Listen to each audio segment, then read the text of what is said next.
Simon O'Connor. Yeah, impeccable timing, serendipitous even. Look, thank you to the member who's just resumed her seat for the very kind words. It is a death knell for my career to have the opposition laud me so strongly. It's been an absolute pleasure to serve this House, and this could become a valedictory. It could be my valedictory. No, look, Mr. Speaker, very pleased to take a call on this third read of the Health Practitioners Replacement of Statutory References to Medical Practitioners Bill. I think it's important to note, of course, this is going to split into 8 bills after this, as the various aspects that we've looked at, from ACC to the likes of death notices, so that affects the Burials and Cremations Act, begins to actually extrapolate out. I thought I'd just touch on a couple of points. First and foremost, to say thank you, as others have, to everyone who's been involved, to the Minister who's brought the bill to the House, to the Select Committee who worked very hard on this, and even while there was tongue-in-cheek at the end of the last speech and at the start of mine, actually the committee worked very hard to try and get its head around the various aspects. And I think one that really stands out for me was actually the contribution of the member, particularly around sort of mental health and who is the right person or persons to be assisting, how far should this be expanded. But very importantly, we understood quite early on, particularly through a member's intervention, that we had to be very clear in this legislation of what facilities were appropriate. And the long and the short is that the bill, as initially drafted around facilities, was quite broad, and so the committee worked efficiently to tidy that up. Look, thanks to the officials. I think while we as MPs work hard, we're very conscious of the work of the officials in the background. 2 other general points I want to make. The first is we are expanding the terminology from medical practitioners, so again from doctor, to health practitioners, so taking in a whole range of other skills. So you are thinking nurses primarily, but you're thinking right across the competencies, such as podiatrists, occupational therapists and the like. That's the distinction.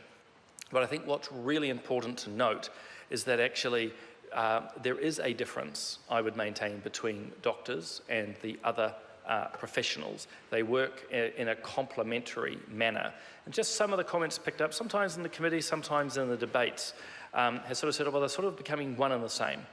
They're becoming one and the same. And I just want to stress from my point of view, and I think many others too, there is still a distinction, if you will, between medical practitioners and health practitioners, and not one simply in legislation, but by the various models, clinical, medical and otherwise, that they make.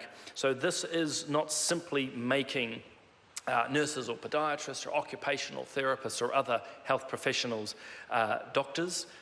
It's just allowing a broader competency in the same way that doctors within their various professions are broadening their scopes. And I've spoken a few times in this House how general practitioners now are doing the work that some dermatologists, plastics and general surgeons are doing, for example, in the same way that nurses now are actually doing the work of the likes of endoscopists. So there's a whole lot of change in flux. I think really importantly too, to understand that even though this legislation allows an expansion, there's another piece of legislation in the background, the Health Practitioners and Competency Act, paraphrasing the name there. The long and the short, all these health practitioners, their colleges or associations have well, it's really guidelines, might be one word to use for it, of what is and is not within scope.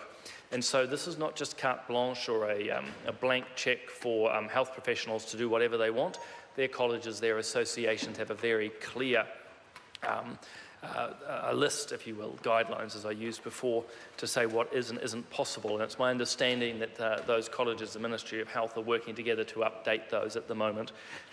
Look, I won't go on for too much longer because I think actually we've heard some of the core elements of the bill being described, and I'm very sure that people after me will be going through the different stages. But suffice to say, this bill is about expanding the scope of practice for health practitioners. And again, the classic example that's often come up is around the likes of death notices.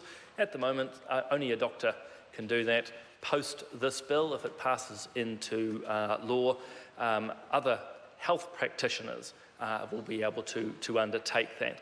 And so, yep, this is about health practitioners getting an increase of scope, but really importantly, it's about this government. I think this House seen, I believe everyone's supporting it, acknowledging that the profession is changing. People in other professions do have the skills necessary, and we're trying to adapt and change to that. And fundamentally, that will continue to build on an excellent health system and make it even better. And so I commend this bill to the House. Mr. Speaker.